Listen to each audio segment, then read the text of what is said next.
Glorificado sea su nombre. Vamos a dar inicio a la programación y es elevando a Dios nuestra oración. Querido Padre Celestial, Dios de eterna bondad, de rica y de abundantes misericordias, delante de tu divina presencia estamos, Señor. Te adoramos, te exaltamos, porque solo tú eres digno de toda honra y de toda gloria. Señor, ¿a quién iremos? ¿A dónde iremos si solamente en ti hay palabras de vida eterna? Gracias, Señor, por esta preciosa oportunidad que nos concedes una vez más de estar reunidos en tu nombre para tener la lectura de tu palabra, Señor. Te pido, Señor, que perdones nuestros pecados, faltas, errores cometidos delante de ti, pues reconocemos que ante tu presencia no hay hombre que no peque. Pecamos en pensamientos, pecamos en palabras, pecamos en acciones, Señor. Considera nuestra humana fragilidad y ayúdanos cada día a ser transformados, Señor, a mejorar ante tu presencia. Que tu Espíritu moldee nuestra alma, Señor, de modo que se acepta a ti, Señor.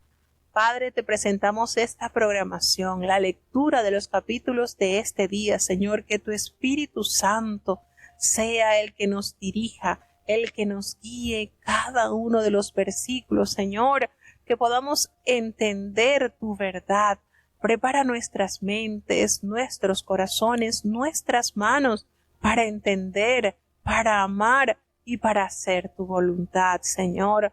Te pedimos una bendición especial sobre cada uno de los países que ya están con nosotros conectados para escuchar de la programación, Señor. Bendice y guarda a los hermanos que están conectados desde los Estados Unidos, desde México, desde Colombia, desde Alemania, desde Panamá, desde República Dominicana, Señor. Que en cada uno de estos hogares, de estos corazones que escuchan tu palabra, pueda hacerse una realidad tu promesa escrita por el profeta Isaías, porque como desciende de los cielos la lluvia y la nieve y no vuelve allá, sino que harta la tierra y la hace germinar y producir, y da simiente al que siembra, y pan al que come, así será tu palabra que sale de tu boca. No volverá a ti vacía, antes hará lo que tú quieras y será prosperada en aquellos a quienes la has enviado. Permite, Señor, que en todo este tiempo, Señor, donde tu palabra se lee y es escuchada en distintas naciones, ese poder transformador se pueda desarrollar en cada mente, en cada corazón. Señor, no nos abandones, sé nuestro divino Maestro cada día, Señor, alumbrando nuestros pensamientos y dándonos esa sabiduría que viene del cielo. Quédate con nosotros, Señor, te necesitamos. En el nombre de Jesús, tu Hijo amado, te lo he suplicado y en Él te doy las gracias. Amén. Bueno, listo con nuestros cinturones para emprender nuestro viaje a través de las Sagradas Escrituras, y es que ya vamos a iniciar con la lectura del capítulo 4. Y bueno, para hoy vamos a tener la lectura de 4 capítulos para ir adelantando. Escuchemos con atención.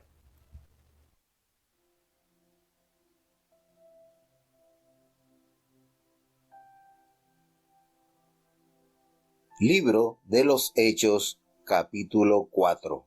Y hablando ellos al pueblo, sobrevinieron los sacerdotes y el magistrado del templo y los saduceos, resentidos de que enseñasen al pueblo y anunciasen en Jesús la resurrección de los muertos. Y les echaron mano y los pusieron en la cárcel hasta el día siguiente, porque era ya tarde. Mas muchos de los que habían oído la palabra creyeron, y fue el número de los varones como 5,000. Y aconteció al día siguiente que se juntaron en Jerusalén los príncipes de ellos, y los ancianos, y los escribas, y Anás, príncipe de los sacerdotes, y Caifás, y Juan, y Alejandro, y todos los que eran del linaje sacerdotal. Y haciéndolos presentar en medio, les preguntaron, ¿con qué potestad ¿O en qué nombre habéis hecho vosotros esto? Entonces Pedro, lleno del Espíritu Santo, les dijo: príncipes del pueblo y ancianos de Israel, pues que somos hoy demandados acerca del beneficio hecho a un hombre enfermo, de qué manera éste haya sido sanado, sea notorio a todos vosotros y a todo el pueblo de Israel, que en el nombre de Jesucristo de Nazaret, al que vosotros crucificasteis y Dios le resucitó de los muertos, por él este hombre está en vuestra presencia sano. Este es la piedra reprobada de vosotros, los edificadores, la cual es puesta por cabeza del ángulo. Y en ningún otro hay salud, porque no hay otro nombre debajo del cielo dado a los hombres en que podamos ser salvos. Entonces, viendo la constancia de Pedro y de Juan, sabido que eran hombres sin letras e ignorantes, se maravillaban y les conocían que habían estado con Jesús. Y viendo al hombre que había sido sanado, que estaba con ellos, no podían decir nada en contra, mas les mandaron que se saliesen fuera del concilio y conferían entre sí, diciendo: ¿qué hemos de hacer a estos hombres? Porque de cierto, señal manifiesta ha sido hecha por ellos, notoria a todos los que moran en Jerusalén, y no lo podemos negar. Todavía, porque no se divulgue más por el pueblo, amenacémoslo, que no hablen de aquí adelante a hombre alguno en este nombre. Y llamándolos, les intimaron que en ninguna manera hablasen ni enseñasen en el nombre de Jesús. Entonces Pedro y Juan, respondiendo, les dijeron: juzgad si es justo delante de Dios obedecer antes a vosotros que a Dios, porque no podemos dejar de decir lo que hemos visto y oído. Ellos entonces los despacharon, amenazándolos, no hallando ningún modo de castigarlos por causa del pueblo, porque todos glorificaban a Dios de lo que había sido hecho. Porque el hombre en quien había sido hecho este milagro de sanidad era más de 40 años, y sueltos vinieron a los suyos y contaron todo lo que los príncipes de los sacerdotes y los ancianos les habían dicho. Y ellos, habiéndolo oído, alzaron unánimes la voz a Dios y dijeron: Señor, tú eres el Dios que hiciste el cielo y la tierra, la mar y todo lo que en ellos hay, que por boca de David tu siervo dijiste: ¿por qué han bramado las gentes y los pueblos han pensado cosas vanas? Asistieron los reyes de la tierra y los príncipes se juntaron en uno contra el Señor y contra su Cristo, porque verdaderamente se juntaron en esta ciudad contra tu santo Hijo Jesús, al cual ungiste Herodes y Poncio Pilato con los gentiles y los pueblos de Israel, para hacer lo que tu mano y tu consejo habían antes determinado que había de ser hecho. Y ahora, Señor, mira sus amenazas y da a tus siervos que con toda confianza hablen de tu palabra, que extiendas tu mano a que sanidades y milagros y prodigios sean hechos por el nombre de tu santo Hijo Jesús. Y como hubieron orado, el lugar en que estaban congregados tembló, y todos fueron llenos del Espíritu Santo, y hablaron la palabra de Dios con confianza. Y la multitud de los que habían creído era de un corazón y un alma, y ninguno decía ser suyo algo de lo que poseía, mas todas las cosas les eran comunes. Y los apóstoles daban testimonio de la resurrección del Señor Jesús con gran esfuerzo, y gran gracia era en todos ellos, que ningún necesitado había entre ellos, porque todos los que poseían heredades o casas, vendiéndolas, traían el precio de lo vendido, y lo ponían a los pies de los apóstoles, y era repartido a cada uno según que había menester. Entonces José, que fue llamado de los apóstoles por sobrenombre Bernabé, que es interpretado hijo de consolación, levita, natural de Cipro, como tuviese una heredad, la vendió y trajo el precio y púsolo a los pies de los apóstoles. Bueno, después de haber Pedro y Juan realizado ese milagro, claro está, con la autoridad y el poder del Espíritu Santo, porque no era la capacidad humana. Y eso hay que resaltarlo grandemente, hermanos. Fíjense que la iglesia que Jesucristo vino a organizar estuvo cimentada en hombres sencillos, de corazones humildes, no llenos de arrogancia, de sabiduría humana. Hombres con una característica muy particular, y es que estaban en total asistencia, estaban en total evidencia al servicio del Maestro. Sabían que su capacidad humana no era suficiente, y en ellos el poder del Espíritu Santo se glorificó de una manera majestuosa, porque precisamente aquellos hombres lustres para la época que los escuchaban hablar quedaban sorprendidos. Sabían que eran hombres sin letras, que eran hombres pescadores, que eran hombres que no tenían intelectualmente ningún alcance humano para ser respetados. Pero Dios en ellos se perfeccionó de una manera gloriosa. ¡Qué hermoso es el misterio y la verdad del reino!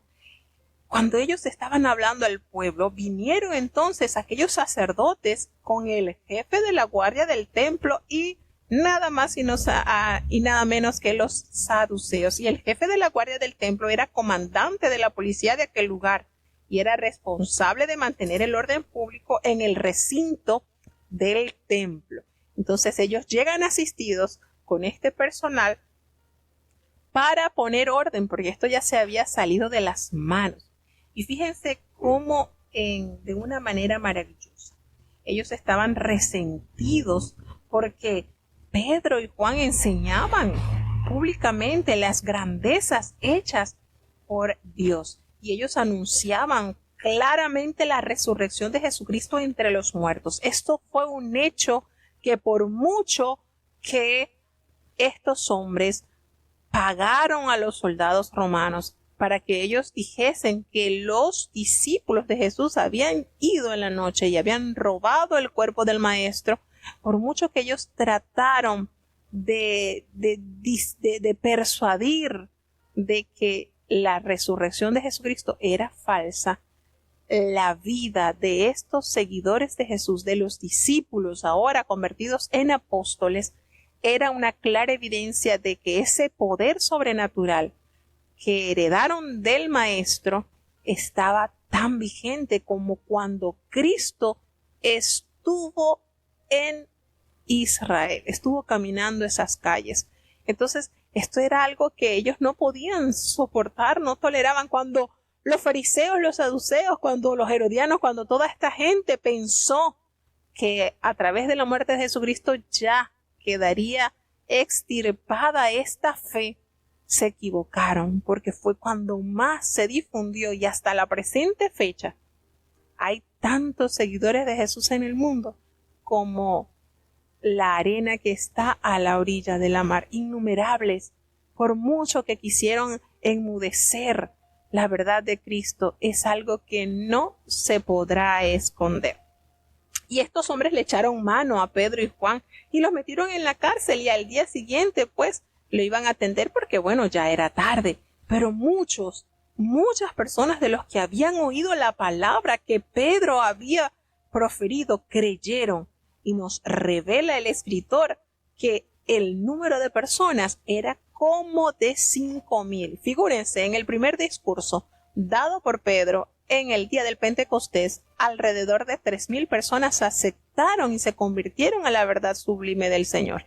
Y ahora en este discurso notamos que hay un número aproximado de 5,000.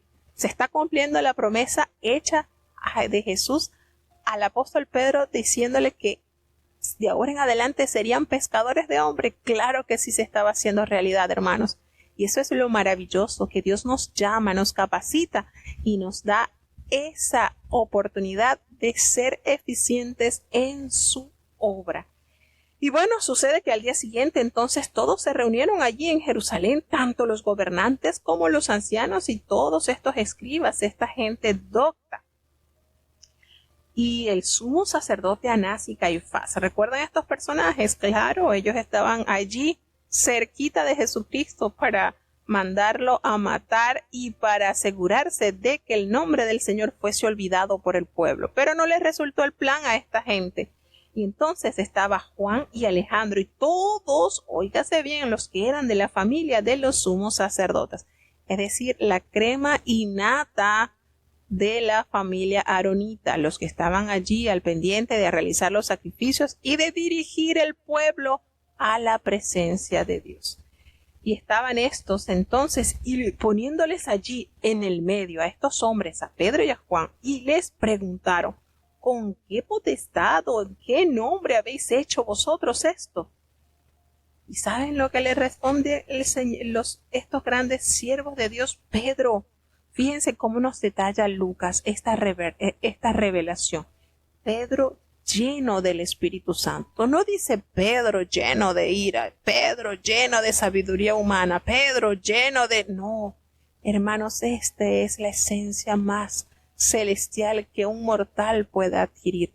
Lleno del Espíritu Santo, les dijo, gobernantes del pueblo y ancianos de Israel, porque hoy se nos interroga acerca del beneficio hecho un hombre enfermo, de qué manera éste haya sido sanado.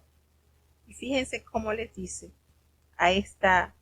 sea notorio a todos ustedes y a todo el pueblo en Israel que en el nombre de Jesucristo de Nazaret, a quien vosotros crucificasteis y a quien Dios resucitó de los muertos, fue por él que este hombre está en vuestra presencia sano. Así, tajante se los dio a conocer, así clarito, a toda voz, el apóstol Pedro. Y les vuelve a decir, este Jesús es la piedra reprobada por vosotros, los edificadores, la cual ha venido a ser cabeza del ángulo. Y es precisamente lo que decíamos ayer. Jesucristo es esa piedra angular, la resurrección, la tumba vacía. Allí está fundamentada nuestra fe. Y qué maravillosa verdad revelada a la humanidad. En ningún otro hay salvación, porque no hay otro nombre debajo del cielo dado a los hombres en quien podamos ser salvos. No hay ningún otro líder político, religioso, ningún otro que haya existido nos ha dejado como herencia unas promesas tan gloriosas. No hay ningún otro nombre debajo del cielo. No lo hay. No lo busque porque no lo va a encontrar. Fíjense la preciosa manera que el Señor nos revela esta verdad. Y es algo que debemos recordar constantemente. No hay otro camino. No hay un atajo. Es el Señor Jesucristo, la piedra rechazada por los edificadores, que ha venido a ser esa cabeza del ángulo, que ha venido a ser esa maravillosa fundación en el cual se ha fundado su iglesia hasta el día de hoy. Entonces, el llamamiento a llevar el evangelio a las naciones se funda sobre las siguientes premisas, y es que la humanidad sin Cristo está perdida. Trátese de toda la raza o del individuo, y que en ningún otro hay salvación, porque no hay otro nombre bajo el cielo dado a los hombres en que podamos ser salvos. Es decir, que no hay ninguna otra autoridad, ninguna otra personalidad, ningún otro sistema o filosofía que pueda efectuar el rescate del alma humana. Si bien hay algunos que defienden la posibilidad de una esperanza humana aparte de la confianza personal en Cristo Jesús, la palabra de Dios niega tales propósitos. Recordemos lo que dice Pablo en 2 de Corintios capítulo 5 versículo 17. Estar en Cristo es la única manera de entrar en la nueva creación y recibir la salvación eterna prometida por Dios. Entonces, nótese la manera en que estos hombres llenos del Espíritu Santo, con toda templanza, con toda felicidad, porque esto, hermano, esto llena de gozo al alma, el saber que el Espíritu Santo está sobre ti, te respalda, y es por Él que se realizan grandes obras, no es por nuestra capacidad humana. Entonces, esto nos da a entender la majestuosidad del reino de Dios en medio de los hombres. Entonces, cuando estos hombres, ¿verdad?, vieron a Pedro y a Juan, y ellos sabían, fíjense cómo nos detalla Lucas, sabían que eran hombres sin letras, del vulgo, del pueblo, se maravillaban. Y ellos reconocían que efectivamente ellos habían estado con Jesús. Y viendo aquel hombre que había sido sanado, porque estaba de pie allí frente a ellos, no podían decir nada en su contra. ¿Qué podían alegar estos hombres religiosos? ¿Saben lo que entonces hicieron? Les ordenaron que saliesen del concilio y ellos empezaron a conversar entre sí. Y comenzaron ellos a debatir, preguntándose, ¿qué vamos a hacer con estos hombres? Porque es que han hecho esta señal que se está manifestando, hecha por ellos, que es notorio en todos los habitantes de Jerusalén, y es que no lo podemos negar, no se puede ocultar.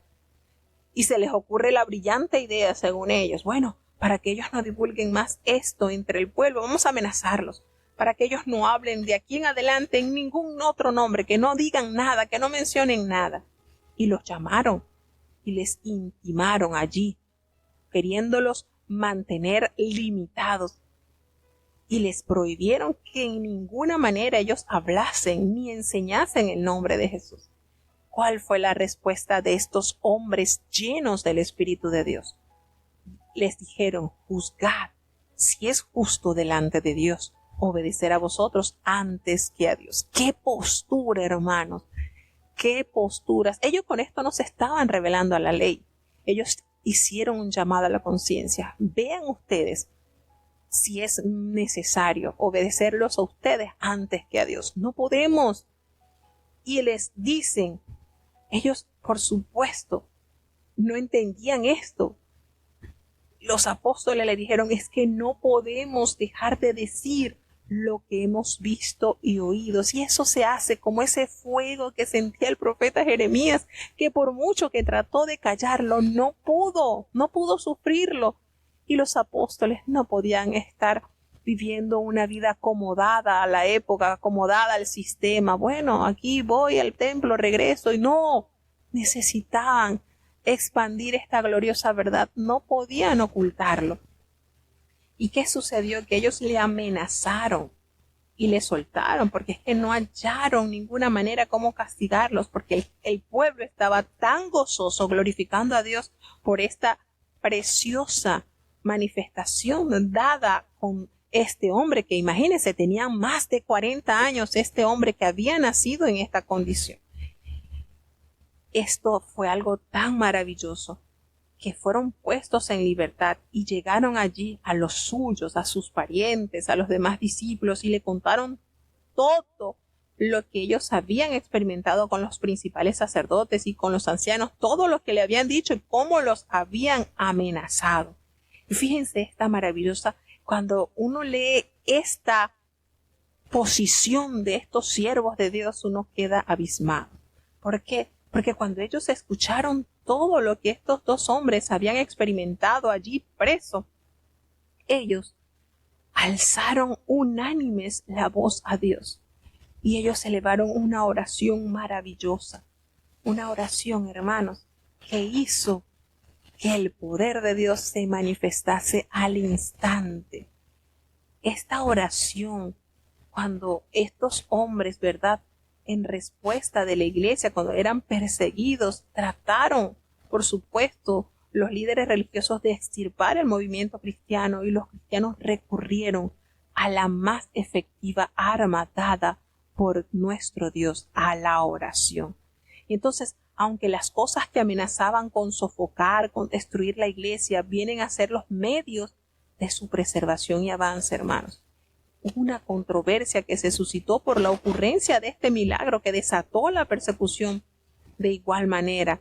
Y los escépticos, aquellos que estaban totalmente errados y se cohibían de creer, debatían la relación de los milagros en el cristianismo. Y los primeros creyentes sabían que sí podía quedar establecido que la sanidad del cojo se había realizado en el nombre y el poder de Jesús, en esa autoridad de Cristo, que estaba, por supuesto, claramente confirmada en sus discípulos, y de ahí que recurrieron a esta oración. Qué maravillosa esta oración. ¿Cuáles fueron los resultados? Esa gracia sublime, ese entusiasmo, ese poder, esa unidad tan grande manifestaba allí el amor entre los discípulos de Cristo. Los primeros cristianos nos enseñan cuál es el camino hacia la comprobación de la realidad de nuestra fe. Ni la discusión, ni los argumentos, pero sí la oración. Fíjense qué manera de confrontar esta situación que estaban ellos experimentando. ¿Qué dijeron ellos? Aquí el apóstol expresa lo que se dice en el Salmo 2. ¿Por qué se amotinan las gentes y los pueblos piensan cosas vanas? Se han reunido los reyes de la tierra y los príncipes se juntaron en uno contra el Señor y contra su Cristo. Se dan cuenta y expresan, porque verdaderamente se unieron en la ciudad contra tu santo Hijo Jesús, a quien tú ungiste, Herodes y Poncio Pilato, con los gentiles y el pueblo de Israel, para hacer con tu mano y tu consejo habían antes determinado que sucediera.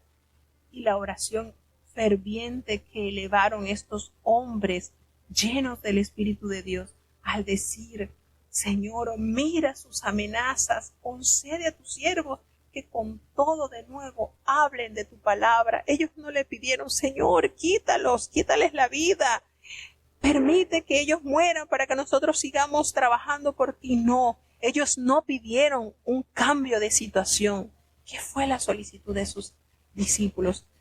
Ellos le pidieron al Señor, mientras extiendes tu mano para que se hagan sanidades y señales y prodigios mediante el nombre de tu santo Hijo Jesús. Cuando ellos hubieron orado, el lugar en donde estaban congregados tembló, hermano. Esto fue una respuesta instantánea. Ellos no pidieron que la situación cambiara. Ellos pidieron que el Señor los mantuviera con una postura santa, con una postura de acuerdo al compromiso adquirido por Dios. Esto fue algo maravilloso. Todos fueron llenos del Espíritu Santo y hablaban con aquella facilidad la palabra de Dios. Ellos estaban completamente convencidos de que la situación no les impediría a ellos cumplir con el mandato divino de Cristo. Fíjense qué manera, qué postura, qué forma de orar. Qué manera, hermanos, esas son las oraciones que Dios aprueba, que Dios escucha, que Dios da una contestación al instante. Señor, qué manera. No le dijeron, Señor, sácanos de aquí. Esta gente no quiere escucharte. No, es una tremenda manera de entender la forma en que nosotros debemos orar.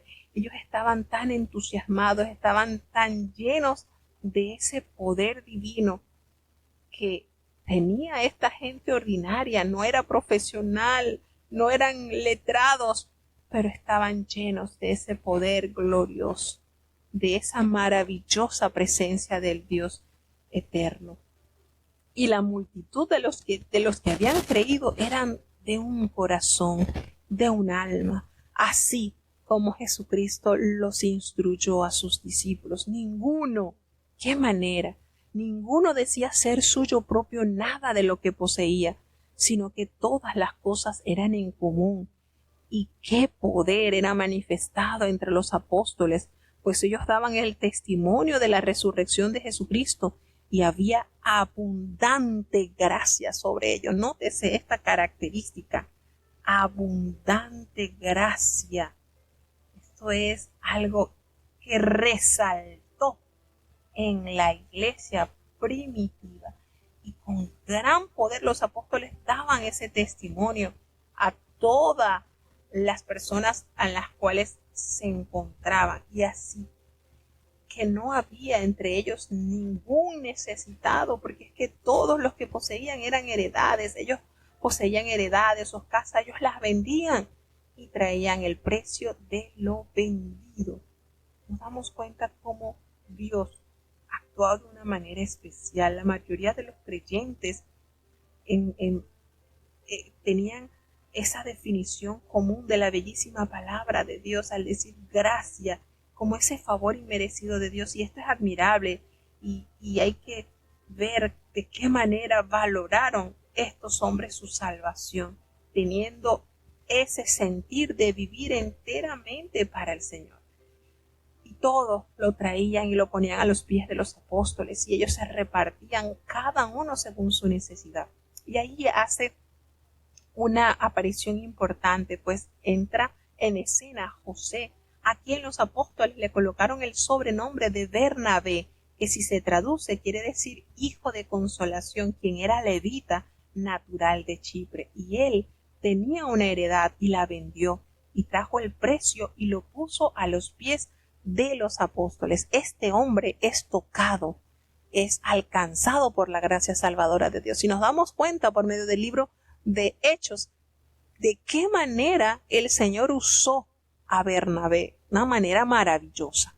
Seguimos avanzando hacia el capítulo 5 del libro de Hechos de los Apóstoles. Es maravilloso, es gustoso, deleitoso leer la palabra de Dios. Libro de los Hechos, capítulo 5.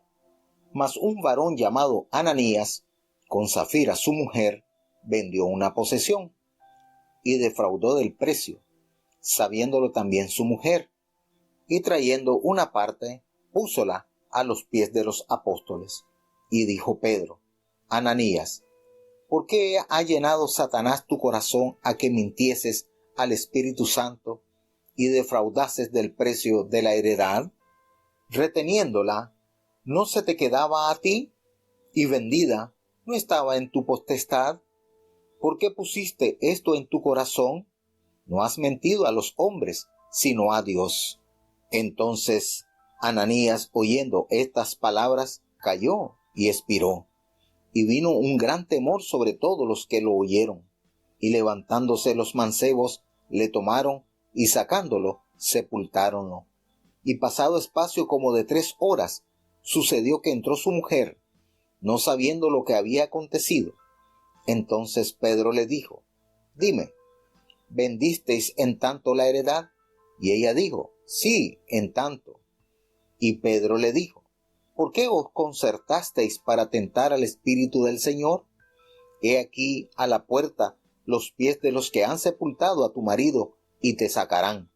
Y luego cayó a los pies de él, y expiró. Y entrados los mancebos, la hallaron muerta, y la sacaron, y la sepultaron junto a su marido. Y vino un gran temor en toda la iglesia, y en todos los que oyeron estas cosas. Y por las manos de los apóstoles eran hechos muchos milagros y prodigios en el pueblo, y estaban todos unánimes en el pórtico de Salomón. Y de los otros ninguno osaba juntarse con ellos, mas el pueblo los alababa grandemente. Y los que creían en el Señor se aumentaban más, gran número así de hombres como de mujeres, tanto que echaban los enfermos por las calles y los ponían en camas y en lechos, para que viniendo Pedro, a lo menos su sombra tocase a alguno de ellos. Y aún de las ciudades vecinas concurría multitud a Jerusalén, trayendo enfermos y atormentados de espíritus inmundos, los cuales todos eran curados. Entonces, levantándose el príncipe de los sacerdotes y todos los que estaban con él, que es la secta de los saduceos, se llenaron de celo y echaron mano a los apóstoles y pusiéronlos en la cárcel pública.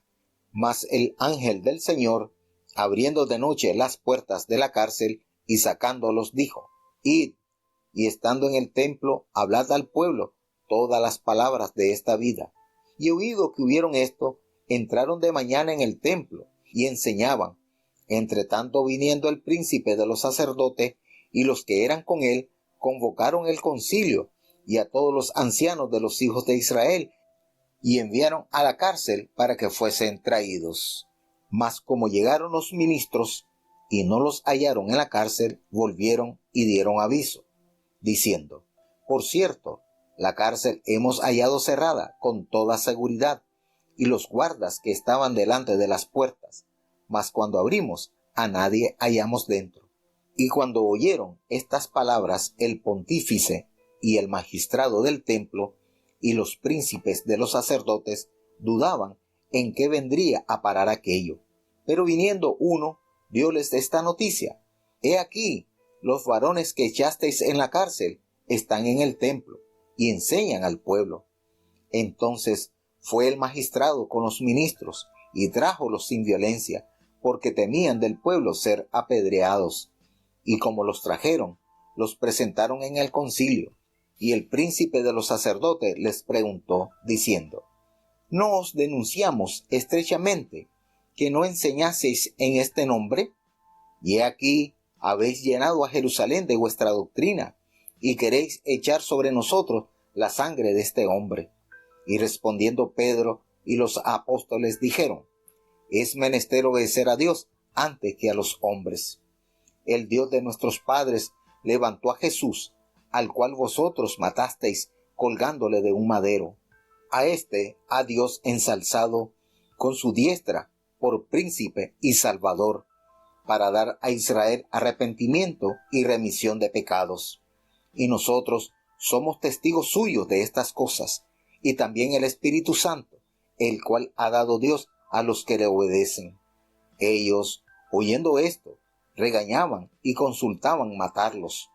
Entonces, levantándose en el concilio un fariseo llamado Gamaliel, doctor de la ley, venerable a todo el pueblo, mandó que sacasen fuera un poco a los apóstoles, y les dijo: Varones israelitas, mirad por vosotros acerca de estos hombres en lo que habéis de hacer, porque antes de estos días se levantó Teudas, diciendo que era alguien, al que se agregó un número de hombres como 400, el cual fue matado, y todos los que le creyeron fueron dispersos y reducidos a nada. Después de éste se levantó Judas el Galileo en los días del empadronamiento, y llevó mucho pueblo tras sí. Pereció también aquel, y todos los que consintieron con él fueron derramados.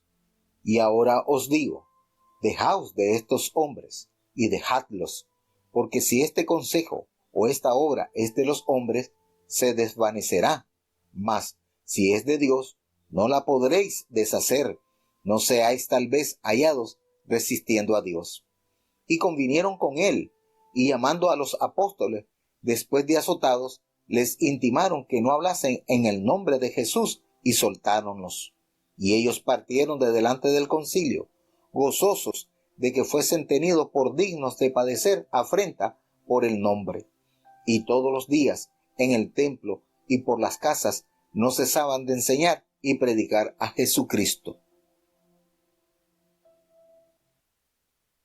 Verdaderamente, cuando nosotros leemos estos capítulos, sentimos que nos inyectan un sentir maravilloso. De verdad que esto es lindísimo. Nos narra Lucas el acontecimiento triste de un matrimonio. Y decimos esto porque, bueno, en el capítulo anterior, Lucas detalla sobre este hombre llamado José, a quienes los apóstoles le colocaron el sobrenombre de Bernabé. Como él, entregado a la obra del Señor, vende su posesión, lo trae a los pies de los apóstoles y él inicia esta carrera de la fe. A lo contrario de lo que nos relata en el capítulo 5, porque en este capítulo se detalla que un hombre llamado Ananías con Zafira, su mujer, ellos tenían una heredad y allí hubo un fraude. Entonces, Ananías y Zafira fueron juzgados por su hipocresía y por mentir a Dios, no por haber decidido retener parte de su propiedad personal. La severidad del castigo para una ofensa tan pequeña puede parecer intolerante y poco misericordiosa, pero era necesario establecer la autoridad apostólica en la iglesia primitiva y salvaguardar su pureza.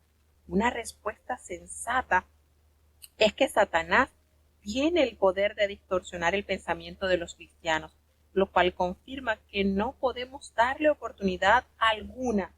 La mejor defensa del creyente contra el autoengaño es asumir mutua responsabilidad unos con otros. Y y especialmente en la congregación local. Además, es necesario la constante renovación de la mente a través de la palabra y la sostenida plenitud del Espíritu Santo. Fíjense cómo este acontecimiento se echó de ver y verdaderamente al ojo humano diría, oye, pero qué crueldad, porque ellos quitaron dinero de lo que ellos iban a entregar. Pero es que el apóstol Pedro, les dice lo que habían hecho, no habían mentido al hombre. Fíjense cómo el apóstol Pedro se los argumenta. No habéis mentido a los hombres, al Espíritu Santo, a Dios. Esto nos corrobora, por supuesto que este capítulo nos corrobora que el Espíritu Santo es Dios. Y esto nos da a entender la pureza de conexión que había entre el dirigente de la iglesia, en este caso Pedro, los apóstoles, ¿verdad?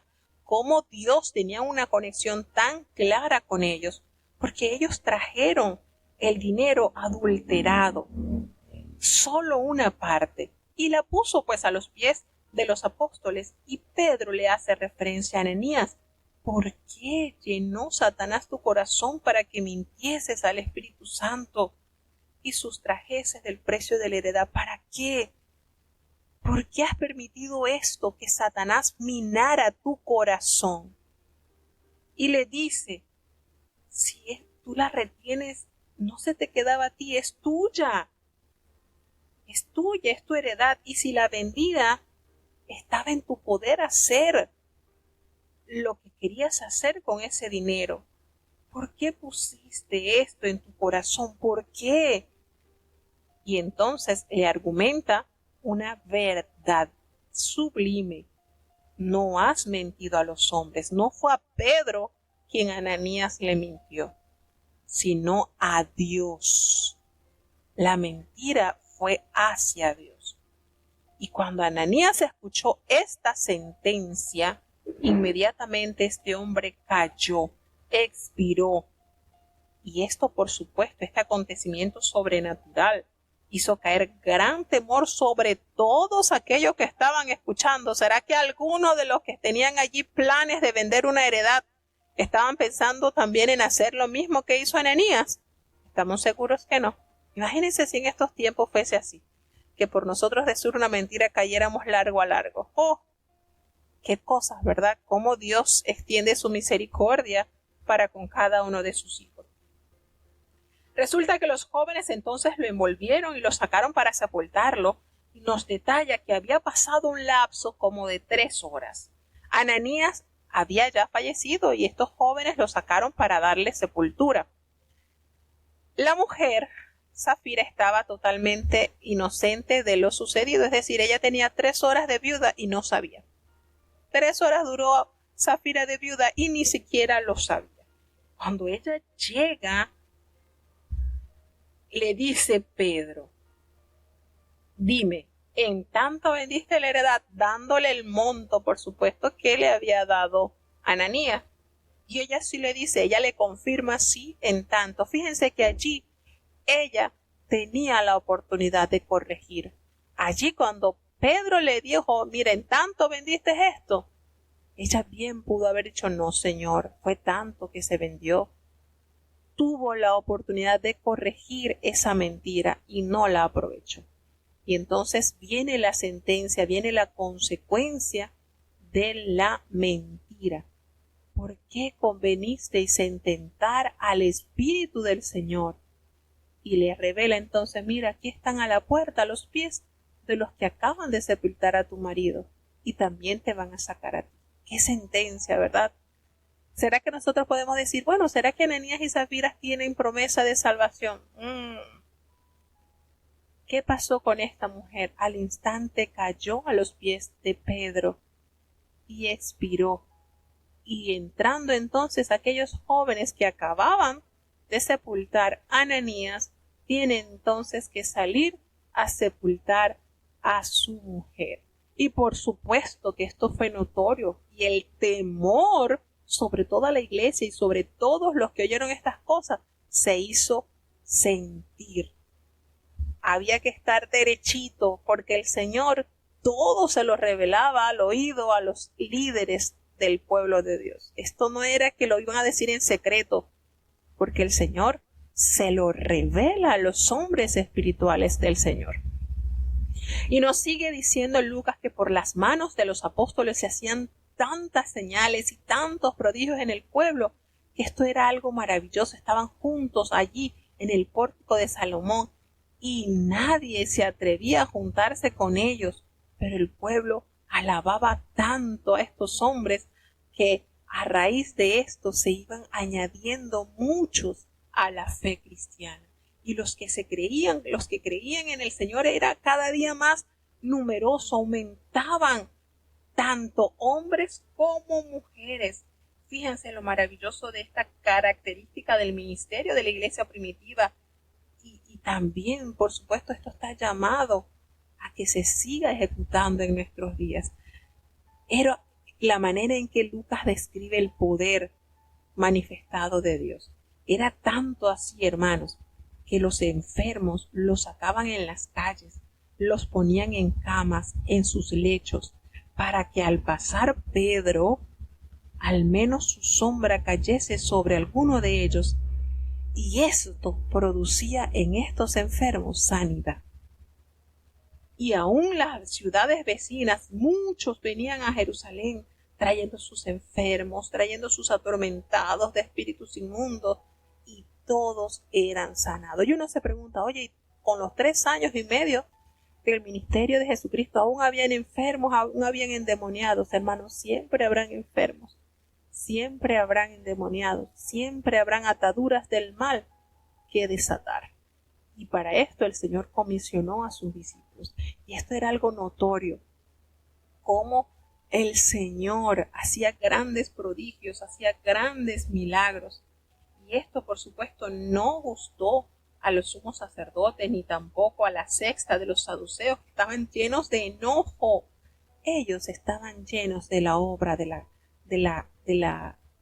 obra de la carne. Eso era lo que tenían: celos, envidias, contienda. Eso era. Y le echaron manos a los apóstoles y los pusieron en la cárcel pública porque no podían resistir el poder manifestado de Dios sobre estos humildes hombres. ¿Y qué fue lo más hermoso? Que un ángel del Señor les abrió de noche la puerta de la cárcel y los sacó. Fíjense esto, cómo Dios envió a su mensajero, a su ángel. ¿Y cuál fue la orden del ángel? Y puestos en pie en el templo, anunciad al pueblo todas las palabras de esta vida. ¡Qué hermosa declaración por boca del ángel! Las palabras de esta vida, para que nosotros alcancemos vida. Es el evangelio el que nos debe tocar. Cuando ellos escucharon esto, ellos entraron en la mañana en el templo y comenzaron a enseñar. Y entre tanto, el sumo sacerdote y los que estaban con él convocaron al concilio y a todos los ancianos de los hijos de Israel y enviaron a la cárcel para que fuesen traídos estos hombres. ¿Y qué sucedió? Se dieron cuenta que la cárcel estaba vacía. Todo estaba como que si nadie hubiese atravesado eso.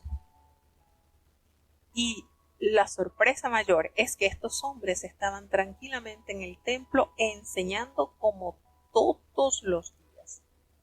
Fíjense esto, cuando ellos dan la noticia, la cárcel hemos hallado cerrada con toda seguridad y los guardas fuera a pie ante las puertas, pero cuando nosotros abrimos no había nadie adentro. ¿De qué manera? ¿Cómo pudieron explicar estos guardias este suceso? ¿Cómo pudieron haber ellos entonces atravesado sin haber sido vistas, sin haber sido vistos por los guardias? ¿Cómo pudieron salir si todo estaba en seguridad? Quizás las cadenas, los candados, todo estaba tranquilo. ¿Cómo pasó esto? Cuando ellos oyeron estas palabras, el sumo sacerdote y el jefe de la guardia del templo y todos los principales sacerdotes estaban preocupados, no sabían en qué iba a terminar esta situación. Pero llegó uno y le dio aviso y le dijo: mira, aquellos hombres que ustedes pusieron en la cárcel están allá en el templo y están enseñando al pueblo. Y se fue el jefe de la guardia con algunos alguaciles y los trajo tranquilitos, sin ninguna violencia, porque temían que el pueblo arremetiese contra ellos por estar violentando a los siervos de Dios.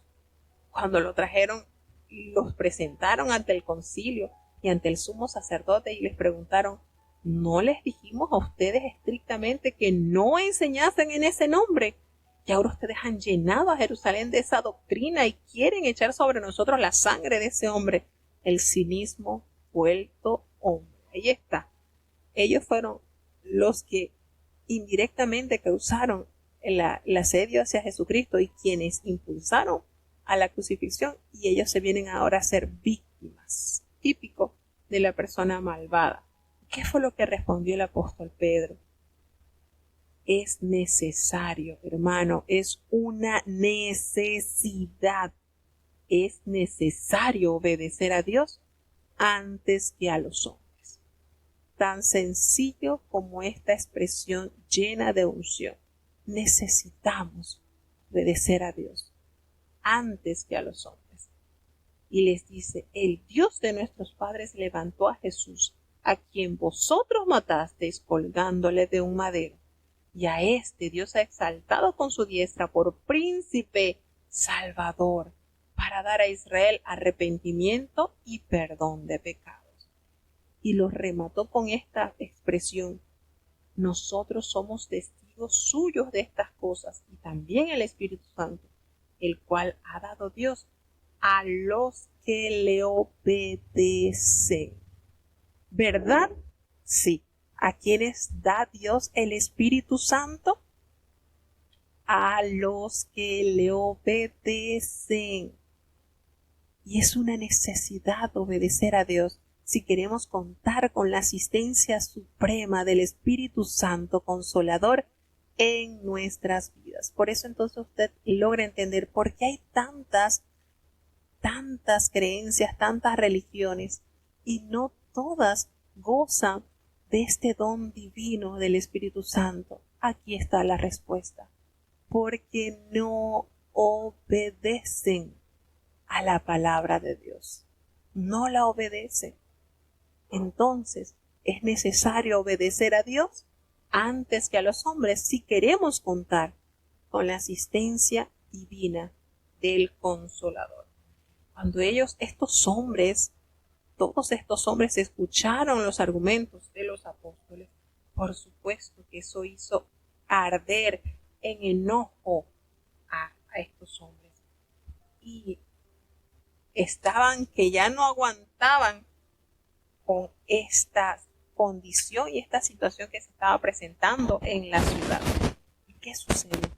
Se levantó en el concilio un fariseo llamado Gamaliel, y nos describe Lucas que este hombre, doctor de la ley, era respetado por todo el pueblo, y él ordenó a que saliesen estos hombres para inquirir entonces en este concilio, y les dijo un sabio consejo: varones israelitas, mirad por vosotros los que vais a hacer respecto a estos hombres. Y fíjense, hablando un poquito sobre Gamaliel. Gamaliel, nos dice el apóstol Pablo, nos hizo referencia que él fue discípulo de Gamaliel. Y él no veía a Jesús como el Mesías, pero su consejo al Sanedrín estaba ciertamente influenciado por la divina providencia. El más sutil mensaje de Lucas es que aún los dirigentes de más alto nivel dentro de la comunidad judía tenían que admitir que no contaban con razones válidas para oponerse a la iglesia cristiana. Este hombre les expresa y les argumenta con dos sucesos históricos vividos por esa generación. Y les dice: miren, antes de estos días se levantó un hombre llamado Teudas, diciendo que él era alguien, y por supuesto mucha gente se unió a él, como unos 400 hombres, pero al morir Teudas, y todos los que le obedecían fueron dispersados y fueron reducidos a nada. Así que vuelve a tomar otro suceso histórico. Después de este se levantó Judas el Galileo en los días del censo, y llevó en pos de sí a mucho pueblo. Este también murió, y todos los que le obedecían también fueron dispersados. Entonces, fíjense en la manera en que él argumenta con estos dos sucesos, dando relevancia a que una vez que muere el líder, los seguidores se dispersan y ya pasan al olvido. Así de sencillo. Y él les dice entonces: apartaos de estos hombres y déjenlos, porque si este consejo o esta obra es de los hombres, tranquilo que esto no va a durar, así como sucedió con Teudas, así como sucedió con Judas el Galileo. Y se los está haciendo con mucha evidencia histórica. No, esto no se preocupen, que esto no va a permanecer. Pero si esto es de Dios, no lo podrán destruir. Cuidadito que ustedes se encuentren luchando contra Dios. Y fíjense cuántos años han transcurrido de este consejo y de esta verdad revelada por Gamaliel. ¿Han podido destruir a los seguidores de Jesús? ¿Cuántos años ya de su crucifixión? Y hasta la presente fecha hay discípulos del Señor. Entonces, ¿es obra de los hombres o es obra de Dios? Y esto les pareció bastante certero. Y bueno, decidieron llamar a los apóstoles, los azotaron, les intimaron para que de ninguna manera volviesen a hablar de Jesús y los dejaron en libertad. ¿Cuál fue la reacción de los apóstoles? No salieron llorando a decir: Jesús, estamos haciendo tu obra y mira cómo nos están tratando, nos están azotando, no puedes. Miren la actitud. Salieron de la presencia del concilio gozosos. ¿Ustedes saben lo que es esto? ¿Será que ellos aquí estaban experimentando la bienaventuranza, gozados y alegrados? Cuando el Señor le dice: diciendo todo mal por mi causa, mintiendo, bienaventurados sois cuando os vituperaren y os persiguieren y dijeren de vosotros todo mal por mi causa, mintiendo. Gozaos y alegraos, porque vuestra merced es grande en los cielos, porque así persiguieron a los profetas que fueron antes de vosotros. ¿Será que aquí los discípulos estaban experimentando esa bienaventuranza? Claro que sí. Todos los días ellos estaban en el templo y por las casas, y no cesaban de enseñar y predicar a Jesucristo. ¡Qué iglesia tan llena del Espíritu de Dios! Esto era algo, hermanos, que no podía contenerse. Esto era algo que estaba extendiéndose en distintos lugares del pueblo. Maravilloso, precioso es nuestro Dios. Vamos a seguir avanzando hacia el siguiente capítulo del libro de Hechos de los Apóstoles. Vamos entonces al capítulo 6. Escuchemos con atención.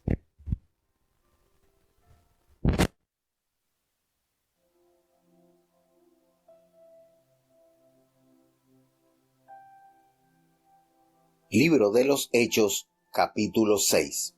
En aquellos días, creciendo el número de los discípulos, hubo murmuración de los griegos contra los hebreos, de que sus viudas eran menospreciadas en el ministerio cotidiano.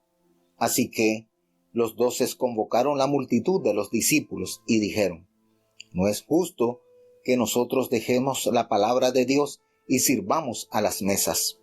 Buscad pues, hermanos, 7 varones de vosotros de buen testimonio, llenos de Espíritu Santo y de sabiduría, los cuales pongamos en esta obra. Y nosotros persistiremos en la oración y en el ministerio de la palabra. Y plugó el parecer a toda la multitud, y eligieron a Esteban, varón lleno de fe y de Espíritu Santo, y a Felipe, y a Prócoro, y a Nicanor, y a Timón, y a Parmenas, y a Nicolás, prosélito de Antioquía. A estos presentaron delante de los apóstoles, los cuales orando les pusieron las manos encima. Y crecía la palabra del Señor, y el número de los discípulos se multiplicaba mucho en Jerusalén. También una gran multitud de los sacerdotes obedecía a la fe. Empero Esteban, lleno de gracia y de potencia, hacía prodigios y milagros grandes en el pueblo. Levantáronse entonces unos de la sinagoga que se llama de los libertinos y cireneos y alejandrinos y de los de Cilicia y de Asia, disputando con Esteban. Mas no podían resistir a la sabiduría y al espíritu con que hablaba. Entonces sobornaron a unos que dijesen que le habían oído hablar palabras blasfemas contra Moisés y Dios, y conmovieron al pueblo y a los ancianos y a los escribas, y arremetiendo le arrebataron y le trajeron al concilio. Y pusieron testigos falsos que dijesen: este hombre no cesa de hablar palabras blasfemas contra este lugar santo y la ley, porque le hemos oído decir que Jesús de Nazaret destruirá este lugar y mudará las ordenanzas que nos dio Moisés. Entonces todos los que estaban sentados en el concilio, puestos los ojos en él, vieron su rostro como el rostro de un ángel.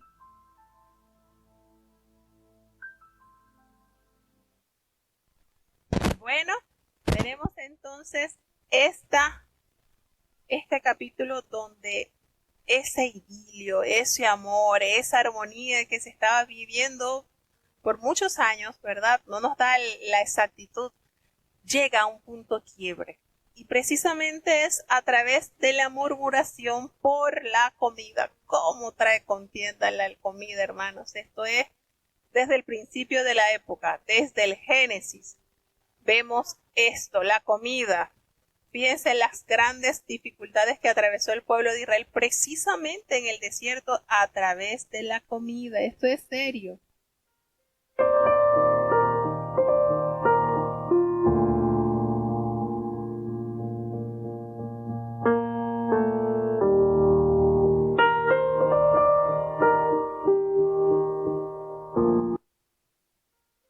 Cuenta que el pueblo de Dios en la iglesia primitiva estaba llevando muchísimos discípulos convencidos de que Dios había enviado a su Hijo y ese era Jesucristo, y que Él había dejado a sus discípulos con ese poder que manifestaba su gloria. Y esto, por supuesto, nos dice el escritor, que como habían crecido tanto el número de los discípulos, hubo ese ingrediente que usa mucho el enemigo, muchísimo, como es la murmuración. ¿De quiénes? Bueno, de los griegos, porque ellos estaban, se sentían zaheridos con los hebreos. Ellos sentían de que sus viudas eran desatendidas en el ministerio diario de la comida. Ellos se sentían como que había acepción de personas y eso empezó a crear un mal. Y bueno, una vez que se presenta este malestar, los 12 convocaron a la multitud de los discípulos y le dijeron: miren, no es justo que nosotros dejemos la palabra, el ministerio de la palabra, seguir extendiendo el evangelio para servir a las mesas. Ellos no estaban menospreciando el servir. Nótese eso, no. Ellos no estaban menospreciando de que no. Ellos, al contrario, ellos consideraron que esto es fuerte. Trabajar en la parte de la alimentación es fuerte, hermanos. Eso es. Y entonces, debido a la necesidad, ellos consideraron oportuno buscar entre los mismos discípulos a 7 varones. Y yo considero esto así como que, bueno, 7 días a la semana donde se compartía el alimento, un hombre por día, por decirlo así. Esto es aquí uno especulando. Eran 7 varones. Y fíjense, usted dirá, bueno, pero era servir. Miren la manera maravillosa de lo que es el ministerio del servicio. Estos hombres tenían que tener 3 requisitos indispensables. El primero era que tuviese buen testimonio. Y en una oportunidad escuché un mensaje de un Espíritu Santo de un hermano que había residido en Cuba, donde decía su mensaje que los malos testimonios ahuyentan las almas. ¿Cuánta verdad nos dice el Espíritu Santo? ¿Ahuyenta las almas los malos testimonios? Claro que sí. Y lo principal que debían tener estos servidores, porque iban a servir las mesas, era que contasen con ese buen testimonio. Lo segundo, que estuviesen llenos del Espíritu Santo y de sabiduría. Fíjense estos tres requisitos que necesitaban tener estos hombres convocados. Y a ellos se le va a encargar este trabajo. Uno diría, pero para servir la comida se necesita buen testimonio. Sí. Para servir hay que estar lleno del Espíritu Santo. Sí. Y tener sabiduría, por supuesto. Algo tan sencillo que quizás muchos lo verán como algo sin valor, es necesario. Y el apóstol, los 12 decidieron, bueno, vamos a encargarnos de buscar estos 7 hermanos y nosotros vamos a persistir ¿en qué, hermanos? En la oración y en el ministerio de la palabra. Una cosa demanda a la otra. ¿Quieres ser efectivo compartiendo la palabra de Dios? No debes dejar de orar. No debes dejar de orar, porque en la oración está el respaldo divino del cielo. Entonces la iglesia primitiva rápidamente aprendió que su oración tenía que ser continua, porque la lucha espiritual es continua. Llegó a tener la primera prioridad, así como la primera prioridad de Satanás era derrotar a aquellos cristianos. Y de ahí que su primera decisión administrativa después del Pentecostés, la cual registra Hechos, coloca el ministerio de la oración junto al de la palabra como el mayor en importancia. A medida que la iglesia crecía, las circunstancias requerían más del tiempo de los apóstoles. Pero como ellos se dieron cuenta de que necesitaban de más oración y no de más actividad, ellos escogieron a 7 hombres para que sirviesen como diáconos y cuidaran de la iglesia. Y esta iniciativa dejó más tiempo libre a los apóstoles, que así pudieron dedicarse más concentradamente a la oración y al ministerio de la palabra. De las dos, la oración se menciona correctamente como lo primero, hermano. Perseverar en la oración es algo de lo que se nos habla en todas las escrituras. Cierto tiempo después, el apóstol Pablo le diría a la iglesia en Roma, amaos los unos a los otros con amor fraternal. Y les pediría a sus miembros que fueran constantes en la oración. Fíjense lo importante de esto. Una vez que les agradó la propuesta a la multitud, ellos eligieron a Esteban. Y se hace una referencia hermosa sobre este varón, porque nos dice Lucas que este varón era lleno de fe y del Espíritu Santo. A Felipe, a Prócoro, a Nicanor, a Timón, a Parmenas y a Nicolás, quien fue prosélito de Antioquía. A estos los presentaron ante los apóstoles. ¿Y qué hicieron los apóstoles? Oraron, les impusieron las manos. Y este es un acto de ordenación, hermano, una transferencia de autoridad y responsabilidad. Y también indica un reconocimiento de identificación mutua y compañerismo con aquellos comisionados para el servicio. Y era tanto así que nos revela la palabra que crecía la palabra del Señor y el número de los discípulos se multiplicaba grandemente en Jerusalén.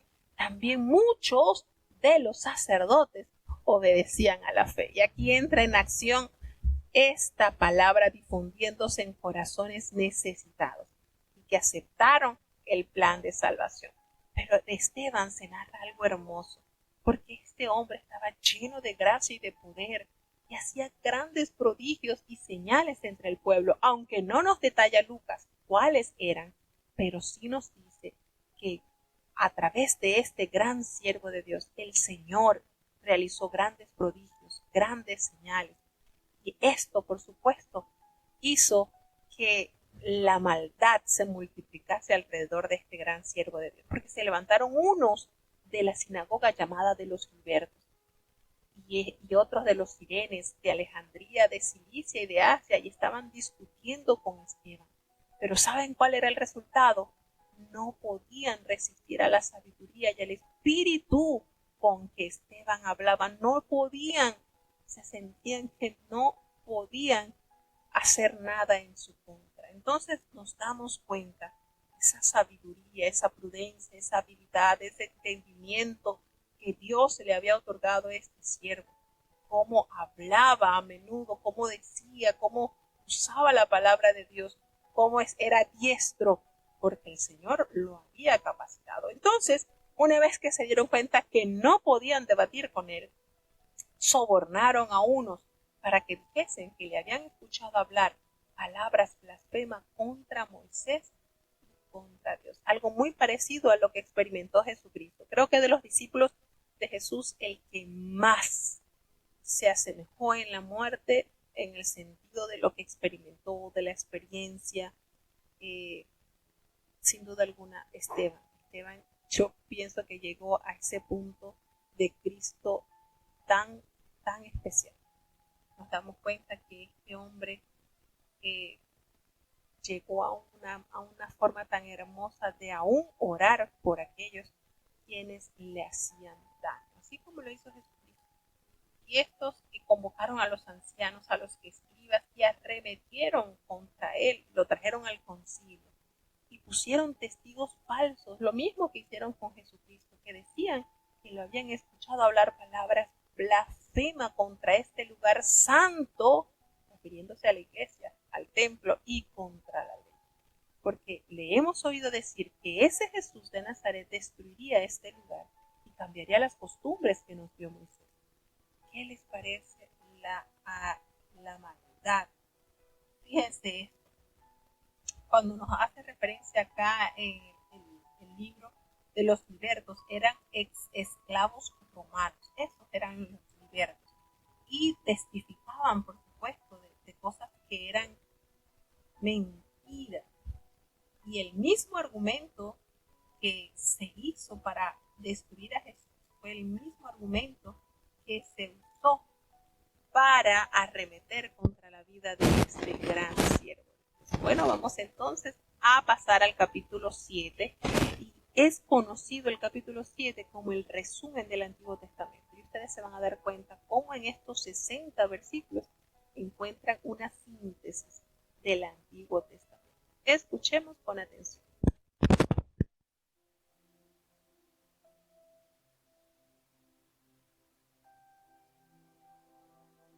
Libro de los Hechos, capítulo 7. El príncipe de los sacerdotes dijo entonces: ¿Es esto así? Y él dijo: Varones, hermanos y padres, oíd, el Dios de la gloria apareció a nuestro padre Abraham, estando en Mesopotamia, antes que morase en Harán, y le dijo: Sal de tu tierra y de tu parentela, y ven a la tierra que te mostraré. Entonces salió de la tierra de los caldeos, y habitó en Harán, y de allí, muerto su padre, le traspasó a esta tierra, en la cual vosotros habitáis ahora. Y no le dio herencia en ella, ni aun para asentar un pie, mas le prometió que se la daría en posesión, y a su simiente después de él, no teniendo hijo. Y hablóle Dios así, que su simiente sería extranjera en tierra ajena, y que los reducirían a servidumbre, y maltratarían por 400 años. Mas yo juzgaré, dijo Dios, la nación a la cual serán siervos, y después de esto saldrán y me servirán en este lugar. Y dióle el pacto de la circuncisión, y así Abraham engendró a Isaac, y le circuncidó al 8º día, e Isaac a Jacob, y Jacob a los 12 patriarcas. Y los patriarcas, movidos de envidia, vendieron a José para Egipto, mas Dios era con él, y le libró de todas sus tribulaciones, y le dio gracia y sabiduría en la presencia de Faraón, rey de Egipto, el cual le puso por gobernador sobre Egipto y sobre toda su casa. Vino entonces hambre en toda la tierra de Egipto y de Canaán, y grande tribulación, y nuestros padres no hallaban alimentos. Y como oyese Jacob que había trigo en Egipto, envió a nuestros padres la primera vez. Y en la segunda, José fue conocido de sus hermanos, y fue sabido de Faraón el linaje de José. Y enviando José, hizo venir a su padre Jacob y a toda su parentela, en número de 75 personas. Así descendió Jacob a Egipto, donde murió él y nuestros padres, los cuales fueron trasladados a Siquem y puestos en el sepulcro que compró Abraham a precio de dinero de los hijos de Hemor de Siquem. Mas como se acercaba el tiempo de la promesa, la cual Dios había jurado a Abraham, el pueblo creció y multiplicóse en Egipto, hasta que se levantó otro rey en Egipto, que no conocía a José. Este, usando de astucia con nuestro linaje, maltrató a nuestros padres, a fin de que pusiesen a peligro de muerte sus niños, para que cesase la generación. En aquel mismo tiempo nació Moisés, y fue agradable a Dios, y fue criado 3 meses en casa de su padre. Mas siendo puesto al peligro, la hija de Faraón le tomó, y le crió como a hijo suyo. Y fue enseñado Moisés en toda la sabiduría de los egipcios, y era poderoso en sus dichos y hechos. Y cuando hubo cumplido la edad de 40 años, le vino voluntad de visitar a sus hermanos, los hijos de Israel. Y como vio a uno que era injuriado, defendióle, e hiriendo al egipcio, vengó al injuriado. Pero él pensaba que sus hermanos entendían que Dios les había de dar salud por su mano, mas ellos no lo habían entendido. Y al día siguiente, riñendo ellos, se les mostró y los ponía en paz diciendo: varones, hermanos sois, ¿por qué os injuriáis los unos a los otros? Entonces el que injuriaba a su prójimo le reempujó diciendo: ¿quién te ha puesto por príncipe y juez sobre nosotros? ¿Quieres tú matarme como mataste ayer al egipcio? A esta palabra Moisés huyó y se hizo extranjero en tierra de Madián, donde engendró 2 hijos. Y cumplidos 40 años, un ángel le apareció en el desierto del monte de Sinaí, en fuego de llama de una zarza. Entonces Moisés, mirando, se maravilló de la visión, y llegándose para considerar, fue hecha a él voz del Señor: yo soy el Dios de tus padres, y el Dios de Abraham, el Dios de Isaac, el Dios de Jacob. Mas Moisés, temeroso, no osaba mirar, y le dijo el Señor: quita los zapatos de tus pies, porque el lugar en que estás es tierra santa. He visto la aflicción de mi pueblo que está en Egipto, y he oído el gemido de ellos, y he descendido para librarlos. Ahora pues, ven, te enviaré a Egipto. A este Moisés, al cual habían rehusado diciendo: ¿quién te ha puesto por príncipe y juez? A este envió Dios por príncipe y redentor con la mano del ángel que le apareció en la zarza. Este los sacó, habiendo hecho prodigios y milagros en la tierra de Egipto, y en el mar Bermejo, y en el desierto por 40 años.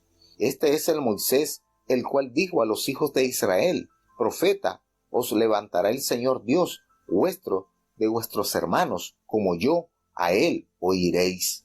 Este es aquel que estuvo en la congregación en el desierto con el ángel que le hablaba en el monte Sina, y con nuestros padres, y recibió las palabras de vida para darnos, al cual nuestros padres no quisieron obedecer, antes le desecharon y se apartaron de corazón a Egipto, diciendo a Aarón: haznos dioses que vayan delante de nosotros, porque a este Moisés que nos sacó de tierra de Egipto no sabemos qué le ha acontecido. Y entonces hicieron un becerro y ofrecieron sacrificio al ídolo, y en las obras de sus manos se holgaron. Y Dios se apartó y los entregó que sirviesen al ejército del cielo, como está escrito en el libro de los profetas: me ofrecisteis víctimas y sacrificios en el desierto por 40 años, casa de Israel. Antes trajisteis el tabernáculo de Moloch y la estrella de vuestro dios Renfán, figuras que os hicisteis para adorarlas. Os transportaré pues más allá de Babilonia. Tuvieron nuestros padres el tabernáculo del testimonio en el desierto, como había ordenado Dios, hablando a Moisés que lo hiciese según la forma que había visto, el cual, recibido, metieron también nuestros padres con Josué en la posesión de los gentiles, que Dios echó de la presencia de nuestros padres hasta los días de David, el cual halló gracia delante de Dios y pidió hallar tabernáculo para el Dios de Jacob. Mas Salomón le edificó casa. Si bien el Altísimo no habita en templos hechos de mano, como el profeta dice, el cielo es mi trono y la tierra es el estrado de mis pies. ¿Qué casa me edificaréis? Dice el Señor. ¿O cuál es el lugar de mi reposo? ¿No hizo mi mano todas estas cosas? Duros de cerviz e incircuncisos de corazón y de oídos, vosotros resistís siempre al Espíritu Santo, como vuestros padres, así también vosotros. ¿A cuál de los profetas no persiguieron vuestros padres? Y mataron a los que antes anunciaron la venida del justo, del cual vosotros ahora habéis sido entregadores y matadores, que recibisteis la ley por disposición de ángeles y no la guardasteis. Y oyendo estas cosas, regañaban de sus corazones y crujían los dientes contra él. Mas él, estando lleno de Espíritu Santo, puestos los ojos en el cielo, vio la gloria de Dios y a Jesús que estaba a la diestra de Dios, y dijo: He aquí, veo los cielos abiertos, y al Hijo del Hombre que está a la diestra de Dios. Entonces, dando grandes voces, se taparon sus oídos y arremetieron unánimes contra él, y echándolo fuera de la ciudad, le apedreaban, y los testigos pusieron sus vestidos a los pies de un mancebo que se llamaba Saulo, y apedrearon a Esteban, invocando él y diciendo: Señor Jesús, recibe mi espíritu. Y puesto de rodillas, clamó a gran voz: Señor, no les imputes este pecado. Y habiendo dicho esto, durmió.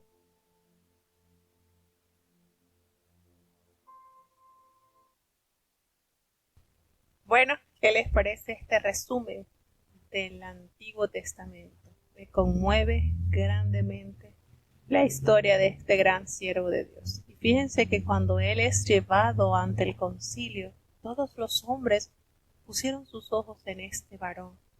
Y cómo nos detalla Lucas, que vieron su rostro como el rostro de un ángel, y ni aun así consideraron, tuvieron respeto y temor. Qué situación tan triste. ¿Y quiénes fueron los que apedrearon a Esteban?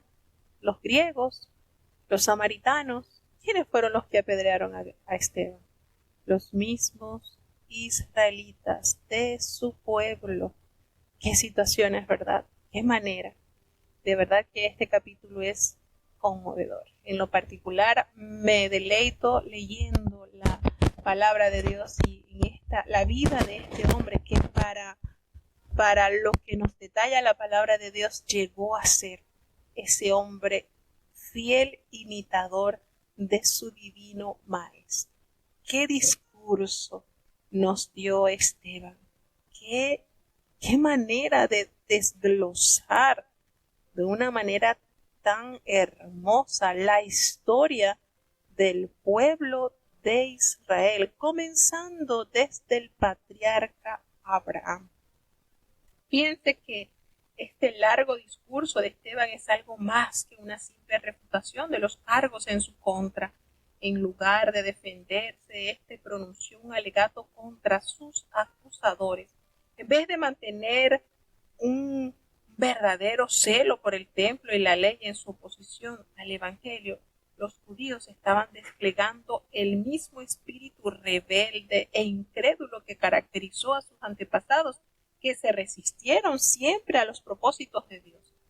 Y en una cuidadosa revisión de la historia de Israel, Esteban llega a la conclusión que la presencia de Dios no está limitado a un lugar geográfico o a un pueblo en particular.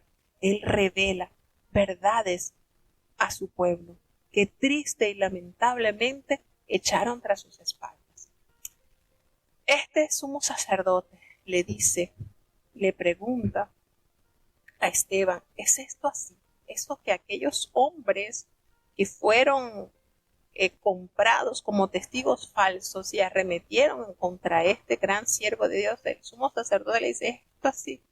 Y él les dice: miren, varones, hermanos y padres, oíd, así los veía Esteban, como sus hermanos, como sus padres. Porque recordemos que él está frente a los dirigentes religiosos del pueblo de Israel.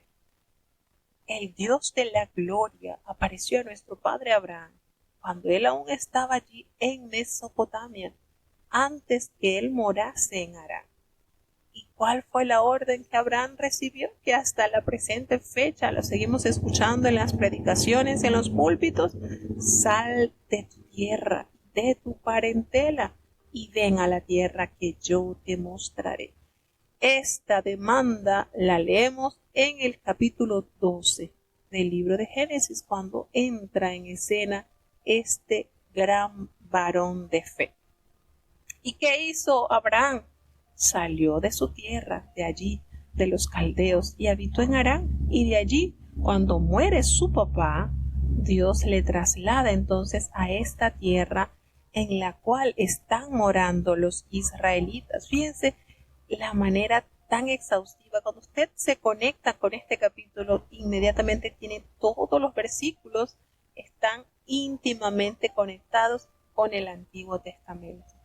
Y el Señor no le dio herencia en esta tierra, ni aún le dice para asentar un pie. No, pero se lo prometió. Se lo prometió para su descendencia después de él, aunque él aún no tenía hijos. Fíjense la pureza de la fidelidad de Dios. Y le dijo Dios, tu descendencia será extranjera en tierra ajena.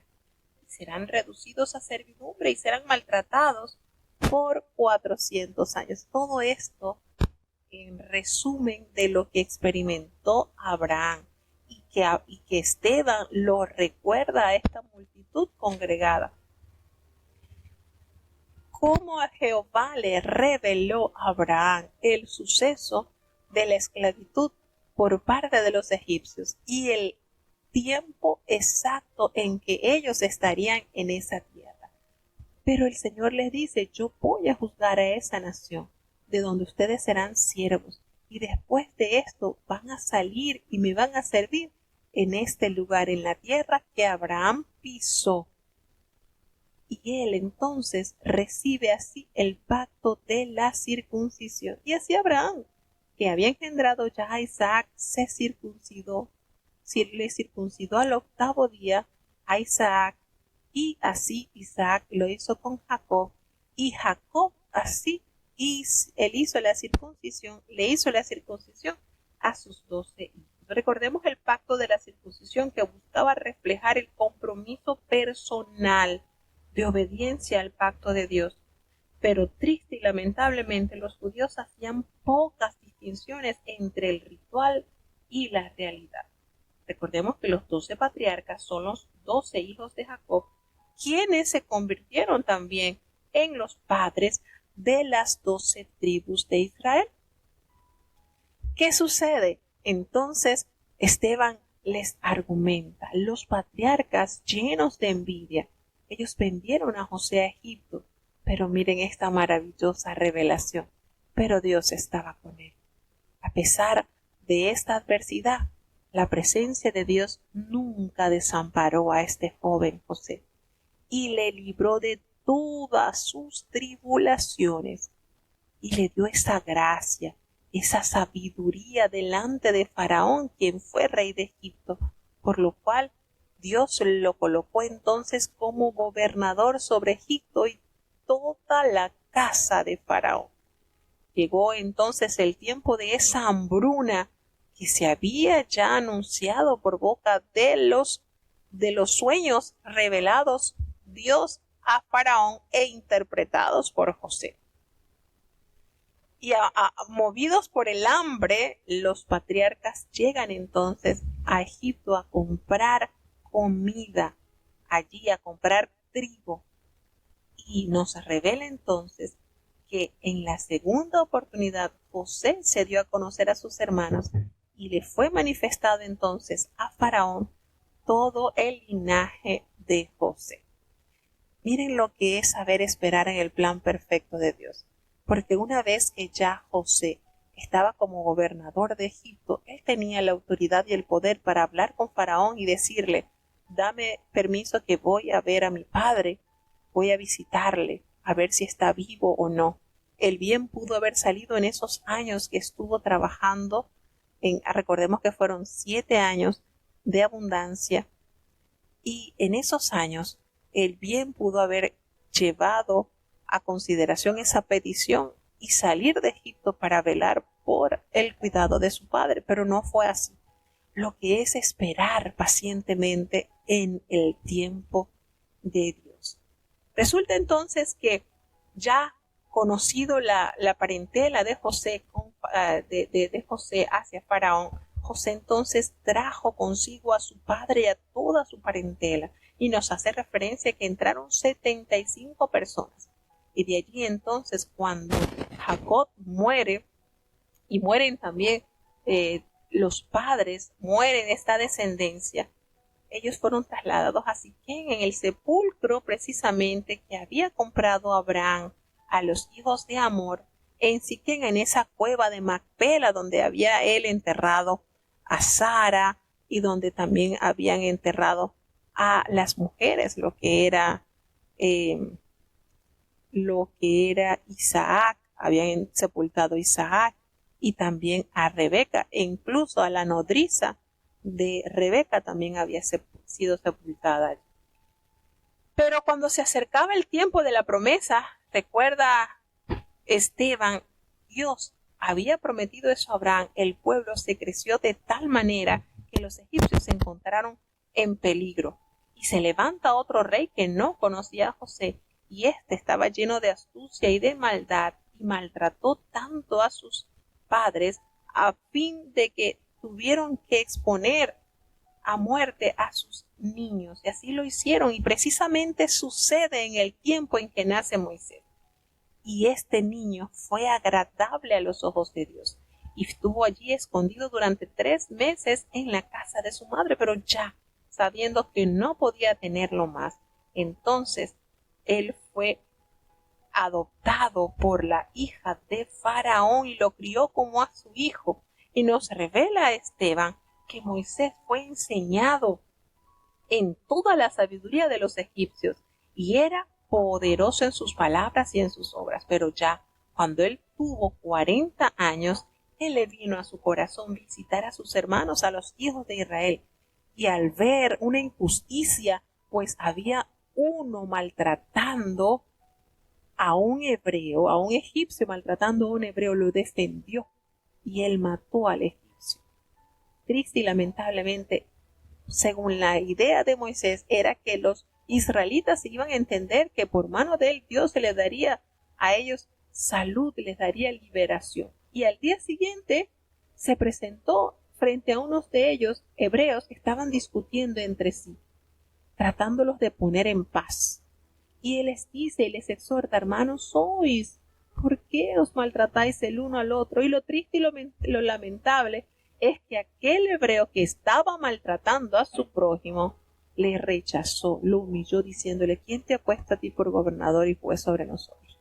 ¿Nos quieres matar así como mataste ayer al egipcio? Fíjense, estos dardos le apuntaron a Moisés de su mismo pueblo. Cuando Moisés escuchó esto, por supuesto, se sintió que ya era un secreto a voces e inmediatamente huyó de Egipto y vivió como un extranjero en la tierra de Madián, donde engendró 2 hijos. Nos vuelve a entrar los 40 años y allí, estando apacentando las ovejas de su suegro, llega entonces esta visión grandiosa, donde el Señor se le manifestó a Moisés diciéndole: yo soy el Dios de tus padres, el Dios de Abraham, el Dios de Isaac, el Dios de Jacob. Y Moisés, que estaba temblando, que aún no se atrevía a levantar su rostro, le dijo el Señor: quítate el calzado de tus pies, porque pues esta tierra es santa.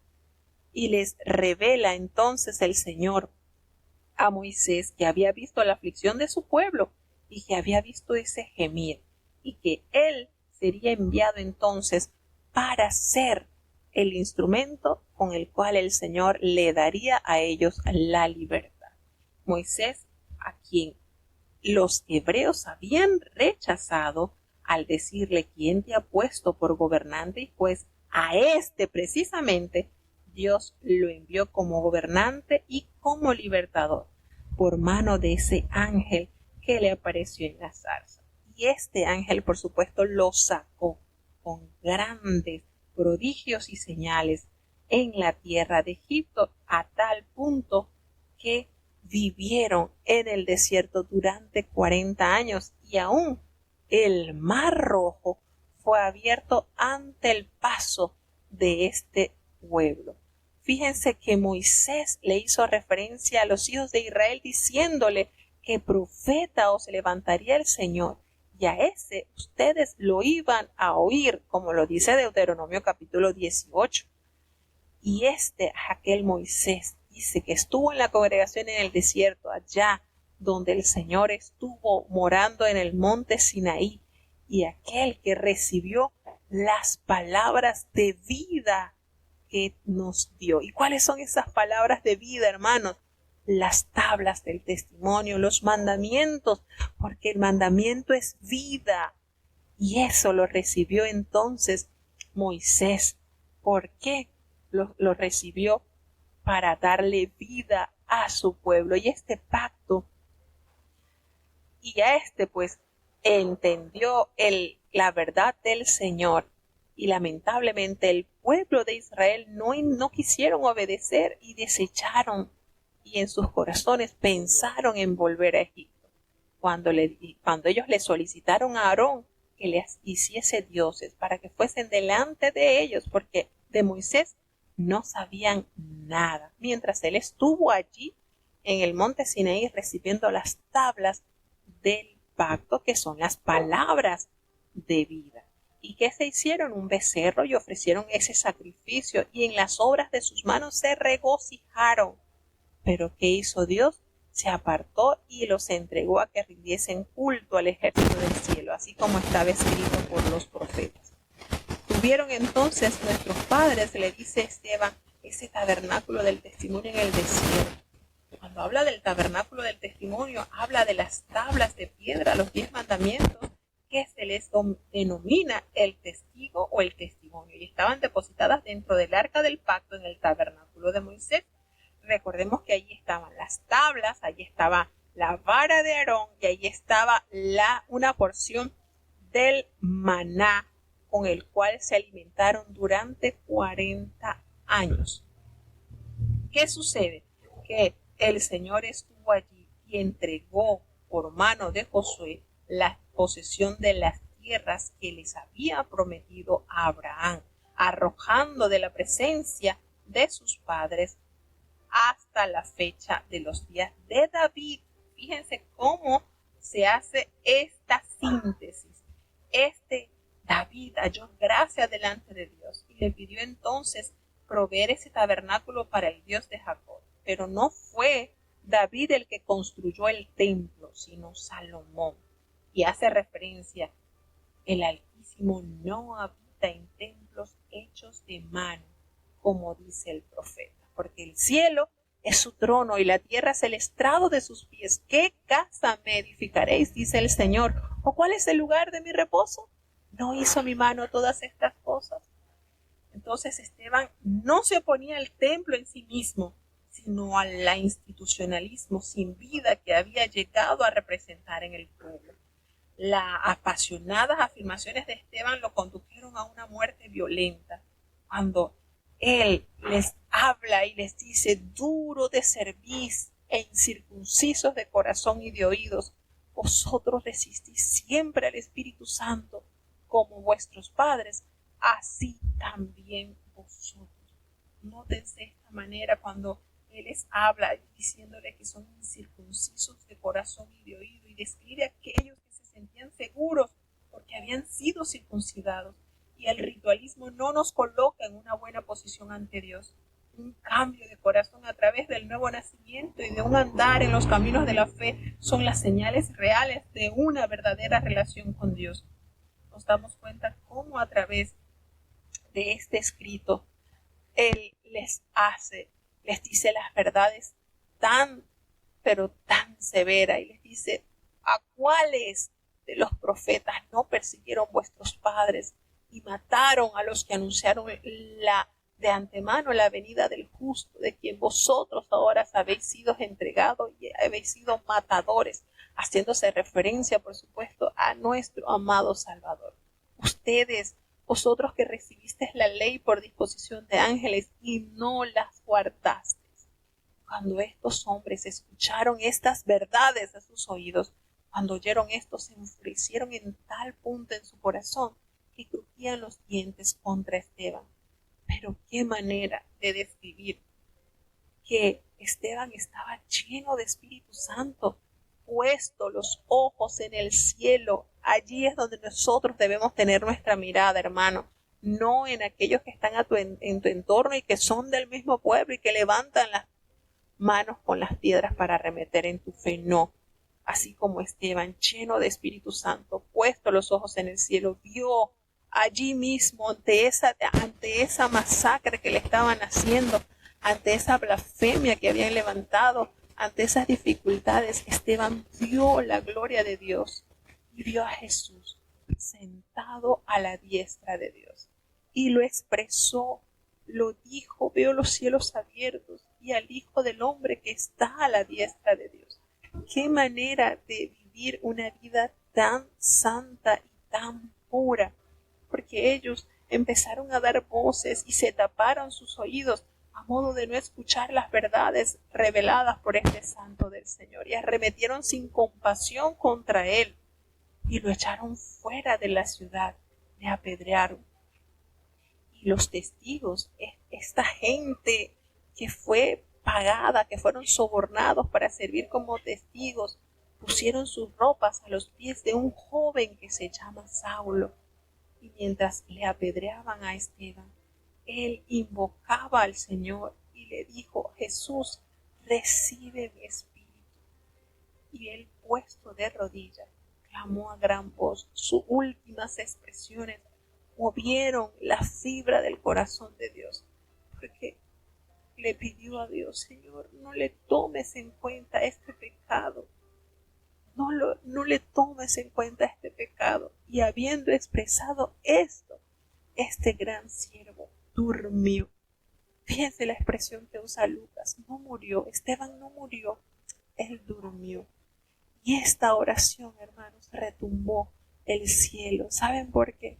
Porque este joven que estaba guardando la ropa de aquellos testigos falsos, en un futuro fue convertido para la justa causa del Señor.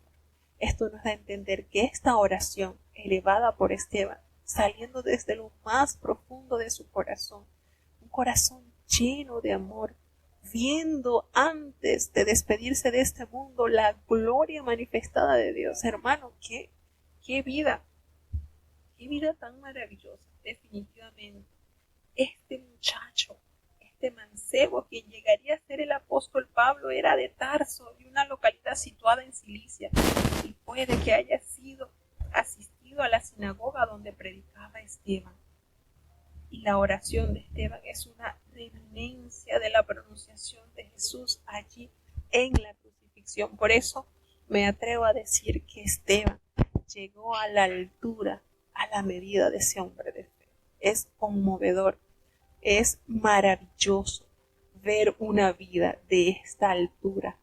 De qué manera Dios se manifestó de una manera gloriosa y especial en la vida de este varón.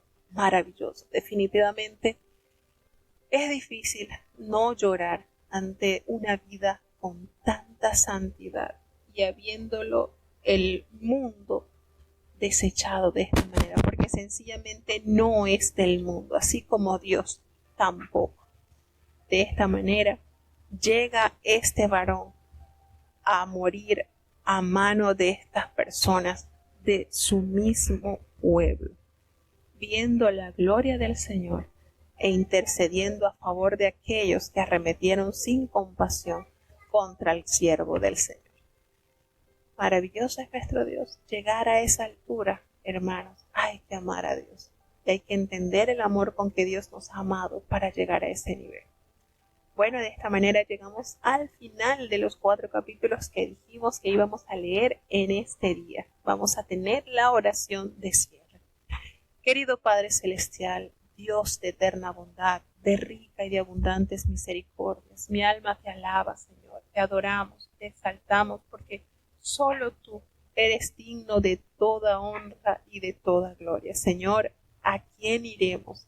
¿A dónde iremos, Señor? Si solamente en ti hay palabras de vida eterna, Señor. Y como dice tu palabra, no hay otro nombre dado a los hombres debajo del cielo en quien podamos ser salvos. Perdona nuestros pecados, faltas, errores cometidos delante de ti, pues reconocemos que ante tu presencia no hay hombre que no peque, Señor. Pecamos en pensamientos, pecamos en palabras, pecamos en acciones, Señor. Considera nuestra humana fragilidad y ayúdanos cada día más a vivir conforme a tu voluntad, Señor, conforme a la medida de ese hombre de fe. Padre, te queremos presentar cada país que ha estado con nosotros en este día. Que tu gracia, que tu bendición recaiga sobre cada uno de estos hogares. Los hermanos que están con nosotros desde México, los hermanos que están con nosotros desde Panamá, desde los Estados Unidos, desde Alemania, desde Colombia, desde República Dominicana, desde Chile, desde Honduras, Señor, que tu gracia, que tu amor, que tu bendición sea con cada uno de los oyentes. Te presentamos, Padre bueno, cada uno, Señor, de los niños, Padre, para que tu gracia los cubra. Muchos asisten a las escuelas sabáticas y a través de esas clases llegan al conocimiento de tu verdad. Ten misericordia, Señor. Te damos gracias también por los jóvenes que hoy en día militan en tu pueblo y que han dicho no al mundo y sí a la vida, Señor, porque creer en ti, porque confiar en ti es vivir plenamente, Señor. Bendíceles, manténles limpios, Señor, que ellos puedan huir de las pasiones juveniles que acechan sus almas. Te presentamos los adultos conforme a nuestras responsabilidades. Estamos delante de ti, Señor. Guárdanos aún de la apariencia del mal. Ten misericordia, Señor, de los matrimonios, tu santa institución. Guárdalos, fortalécelos. Aquellos que han sido heridos por el pecado, Señor, en tu nombre pueden tener vida. Señor, los padres, danos sabiduría, temor para educar a nuestros hijos. Y nuestros hijos que sean hijos obedientes, Señor, que aprendan a amarte y sobre todo que tu gracia los alcance, Señor. Ten misericordia de los ancianitos. Muchos han llegado a tu iglesia, niños, jovencitos. Otros han tenido el privilegio de nacer acá, Señor, en sus últimos años que le quedan, que ellos puedan mantener esa bandera de la fe muy en alto, Señor, sirviéndote en la hermosura de la santidad. Gracias te damos, Señor, por los enfermos que han alcanzado sanidad. Seguimos rogando, Padre, en tu amor, en tu misericordia, que tu bondad se siga manifestando sobre cada hermano, sobre cada persona que clama, que pide, Señor, por esa salud, porque tú eres nuestro médico, Señor, y nosotros somos tus pacientes, Señor. Ten misericordia, te presentamos a la vida del apóstol Cecilio García, Señor. Te presentamos a Lauri, te presentamos a Nathan, a Natanael, a la señora, a la hermana, Señor, Lisa Córdoba, que están padeciendo de cáncer, Señor. Una palabra tuya cambia todo diagnóstico de la ciencia, Señor.